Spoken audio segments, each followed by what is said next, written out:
এবার বামেদের জেলায় জেলায় প্রতিবাদ। শাসক দলের দুর্নীতির বিরুদ্ধে সিপিআইএমের কর্মী সমর্থকদেরকে মিথ্যা মামলা দিয়েছে পুলিশ।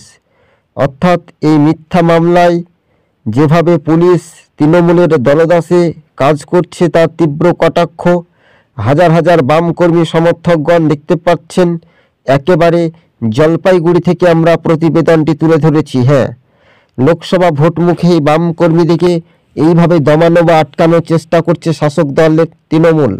তার তীব্র কটাক্ষ যা নমুনা রাজ্যে বাংলাতে যিনি একজন মহিলা মুখ্যমন্ত্রী রয়েছেন মমতা বন্দ্যোপাধ্যায়, যে মহিলা মা বোনেদের ওপর নির্যাতন অপমান করছে শাসক দল তৃণমূল, তার পরিমাণ যেভাবে ক্ষয়ক্ষতি ঘটনাগুলি ঘটাচ্ছে তৃণমূলের বাইক বাহিনী, তা নজিরবিহীন ঘটনা। রাজ্যবাসীর দোরগোড়ায় বামেরাই কিন্তু মানুষের শেষ ভরসা। ভোটে হেরেও মানুষের পাশে দাঁড়িয়ে এমনটাই অঙ্গীকার নিয়েছে বাম নেতৃত্বগণ। প্রাক্তন বিধায়ক সিপিআইএম নেতাদের গ্রেপ্তার করেছে তৃণমূল পুলিশ, তারই প্রতিবাদ। জেলায় জেলায় বিক্ষোভ। রাজ্যবাসীর দোরগোড়ায় বামেরা কিন্তু শেষ সম্বল বা শেষ সাক্ষী ভরসা রাখতে চলেছে, এমনটাই খবরের ইঙ্গিত। সবুজবঙ্গ নিউজ আপনাদের সঙ্গে আমরা প্রতিবেদনটি তুলে ধরেছি। কোথাও উত্তরবঙ্গ, কোথাও দক্ষিণবঙ্গে একেবারে নিম্ন একেবারে মানের মধ্য দিয়ে বামেদের একেবারে প্রতিবাদ, এবং সেই প্রতিবাদ আরও কিন্তু জোরালো হচ্ছে বলে সবুজবঙ্গ নিউজ জানাচ্ছে। বাম যুবনেত্রী কমরেড মীনাক্ষী মুখার্জি বলেন, এই রাজ্যের আইন শৃঙ্খলা পরিস্থিতি নেই, এই রাজ্যে জুলুম হচ্ছে, মা বোনেদের বাড়িতে হামলা হচ্ছে, নোনা জল দিয়ে জমি আটকানোর চেষ্টা করছে, কৃষকের ভাতের থালার জোর করে ভাত কেড়ে নিচ্ছে, পেটের ভাত। এই রাজ্যের মানুষ আগামী দিন পথ দেখাবে, তাই লালের ওপর ভরসা রাখতে চলেছে, শুধু সময়ের অপেক্ষা। তৃণমূল ও বিজেপির উভয়ের যে সেটিংয়ের রাজনীতি, সেটা কিন্তু বাংলার মানুষ বুঝতে পেরেছে বলে তীব্র কটাক্ষ করছেন বাম নেতৃত্বগণ। এই মুহূর্তে জলপাইগুড়ি যে চিত্রটা দেখতে পাচ্ছেন, অর্থাৎ আদিবাসী ভাই বোনেরা যেভাবে মিছিলে অংশগ্রহণ করেছেন সিপিআইএমের আইন অমান্য আন্দোলনে, অর্থাৎ বহু নেতাকর্মীদের গ্রেপ্তার করেছে, মিথ্যা মামলা দিয়েছে পুলিশ, অর্থাৎ আইন সওয়ালে হাইকোর্ট থেকে জামিন পাবেন সিপিআইএমের প্রাক্তন বিধায়ক সহ আরও অনেকেই বলে এমনটাই খবরের ইঙ্গিত পাওয়া যাচ্ছে। তবে উত্তর 24 পরগনা জেলার বিভিন্ন ব্লকে দেখতে পাওয়া যাচ্ছে যে বামেরা কিন্তু প্রতিরোধ গড়ে তুলছে।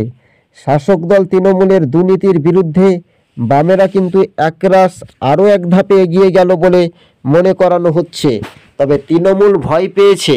বামেদের স্লোগান, যদি তুমি ভয় পাও তবেই তুমি শেষ, তুমি যদি আন্দোলনের মধ্যে রুখে দাঁড়াও তবে হবে বামপন্থীদের একমাত্রই কমরেড। রাজ্যবাসীর দোরগোড়ায় ব্যাপক অংশে এবার জলপাইগুড়িতে বাম যুবদের ঢল, আর এই ঢল দেখে পুলিশ প্রশাসন ভয় পেয়েছে স্বাভাবিকভাবে, এবং এসপিডিএম তো আরোই ভয় পেয়েছে। সেই ক্ষেত্রে দেখা যাচ্ছে যে নবান্ন 14 তলা বিল্ডিংয়ে বসে যিনি রয়েছেন, সরকার নয় সার্কাস, অযোগ্য একটা সরকার চলছে, যে সরকার মানুষের নিরাপত্তা দিতে পারে না। এই নিরাপত্তার অভাব কোথায় রয়েছে, তাই প্রশাসন সহ তৃণমূলের বাইক বাহিনী নেতাদেরকে খেসারত দিতে হবে বলে এমনটাই মনে করানো হচ্ছে রাজনৈতিক মহল। প্রিয় দর্শক বন্ধু, আপনারা দেখছেন সবুজবঙ্গ নিউজ। রাজ্য রাজনীতির মধ্য দিয়ে একেবারে দেখার বিষয় রয়েছে। তৃণমূল নেতা শেখ শাহজাহানকে গ্রেপ্তারের দাবি চাইল বামফ্রন্ট নেতৃত্ব। সন্দেশখালীতে তৃণমূলের হারমাত বাহিনীকে গ্রেপ্তার করতে পারে না পুলিশ, ইডি, সিবিআই, কিন্তু নিরীহ মানুষের ওপর আক্রমণ করছে রাত 12টায়, অকথ্য ভাষায় গালিগালাজ। এটাই আপনারা দেখেছেন যে বিভিন্ন পর্যালোচনা, বিভিন্ন ইলেকট্রনিক মিডিয়া বা বিভিন্ন মিডিয়ার জগতে আপনারা দেখেছেন যে সোশ্যাল মিডিয়াতে কার্যত ভিডিওগুলো ভাইরাল হয়েছে এবং ছড়িয়ে দেওয়া ইন্টারনেটের মাধ্যমে। কিন্তু হ্যাঁ, যেভাবে তৃণমূল দলটা একেবারে আমফান আইলা ঝড়ের মতো ভাঙতে ভাঙতে চলে যাবে, এই তৃণমূল দলটা বেশি দিন ক্ষমতা ধরে থাকতে পারবে না, সেটা খোলা মাঠে আমরা কিন্তু ওপেন চ্যালেঞ্জ দিয়ে দিলাম। শাসক দল তৃণমূলের যেভাবে দুর্বৃত্তরা দাপিয়ে বেড়াচ্ছে এবং বাম কর্মীদেরকে মিথ্যা মামলা দিয়ে আটকানো যাবে না জানিয়ে দিয়েছেন মোহাম্মদ সেলিম। মোহাম্মদ সেলিম বলেন, যদি এই সমাধান না হয়, বাম কর্মীদেরকে যদি মিথ্যা মামলা দিয়ে পুলিশ মনে করে আটকানোর চেষ্টা করবে বা জেল হাজতে ভরানোর চেষ্টা করবে, তাহলে কিন্তু সিপিআইএম কর্মী সমর্থকগণ বসে থাকার পাত্র নয়। আরও সন্দেশখালী রূপরেখা ভয়াবহ তাণ্ডবের কারণ নেওয়ার সম্ভাবনা বেশি হতে পারে, এমনটাই খবরের ইঙ্গিত। তবে 2024 লোকসভা ভোটেই বামেরা ভালো মানের ফলাফল কিন্তু করতে পারবে। আর তৃণমূল তো এমনিতেই ভয় পাচ্ছে। তৃণমূলের রাজনৈতিক সমীকরণ তো একটু দেউলিয়া থেকেই পরিণত হয়েছে। এতে রাজনৈতিক ভবিষ্যৎ কী হওয়ার সম্ভাবনা বেশি, এটা এখন দেখার বিষয়। বসিরহাট সহ একাধিক জেলার যে চিত্র আমরা দেখাচ্ছি, সবচাইতে জলপাইগুড়ি, যে জলপাইগুড়ি মানুষজন, দার্জিলিং, জলপাইগুড়ি সব চায়ের জন্য সব মানুষজন কাজ করে, আদিবাসী ভাই ও বোনেরা। কিন্তু খুব দুর্ভাগ্যজনক, আর এই নবান্ন 14 তলা বিল্ডিংয়ে বসে না থেকে মানুষের নিরাপত্তা দেওয়া জরুরি বলে মনে করানো হচ্ছে রাজনৈতিক মহল। তবে বাস্তবে যেভাবে শাসক দলের দুর্নীতি ফাঁস হচ্ছে, সেই দুর্নীতির বিরুদ্ধে মানুষ কিন্তু রুখে দাঁড়াতেই শুরু করে দিয়েছে। জলপাইগুড়িতে লাল ঝান্ডা দীপ্ত মিছিলে শাসক দলের মন্ত্রীরা ভয় পাচ্ছে। জলপাইগুড়ি একসময় বামেদের শক্ত ঘাঁটি ছিল। এই শক্ত ঘাঁটিতে এবার লাল ঝান্ডার দাপট একেবারে স্পষ্ট হতে পারে, এমনটাই সূত্রের খবর সম্ভবত। কিন্তু 2024 যে লোকসভা ভোট, সেটা খুবই গুরুত্বপূর্ণ।